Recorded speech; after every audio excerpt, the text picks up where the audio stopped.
హోటల్లోకి వచ్చి పై అంతా పగలెంగుతా సార్ చెప్పినాడు కాబట్టి మిమ్మల్ని ఇచ్చిపెడతానా, లేకపోతే ఈ రోజు సాయంత్రం వరకు మొత్తం తొమ్మిచ్చింది. పోండి సార్ బిల్లు కొట్టేసుకో సార్. నేను చూసుకుంటా పోయింది, మీరు పో. సార్ టిఫిన్ సార్ చూసా కదా సార్ టిఫిన్ సార్. బాయ్ వీళ్ళు చెప్పేసాయి sir tiffin sir. Sir sir sir sir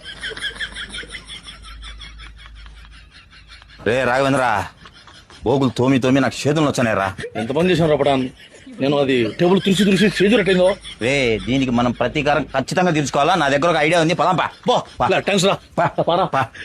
Hari పైన పఠాన్ రాఘవేంద్ర ప్రతీకారం ఏం తీర్చుకుంటాడనేది పార్ట్ 2లో చూడండి. నా పటాన్న లాస్ట్ లో ఏంది నా రివెంజ్ తీసుకుంటా అన్నావు, ఏం రివెంజ్ ఉన్నా చెప్పున్నావు సమ్మె చచ్చిపోతున్నావు, ఏం చేస్తావు అని. రివెంజ్ అనేది ఎవరు చెప్పి చేయరు, వాళ్ళకు ప్రేక్షకులకు వీడియో 2లో చూపించాం ఈ రివెంజ్ ఏందో. పార్ట్ 2లో రివెంజ్ చూపించాంటావు. కోలుకోలేని దెబ్బతీసాం, చూసుకోండి. ఏందన్నా నీకేమన్నా తెలుసా రివెంజ్ ఏందని?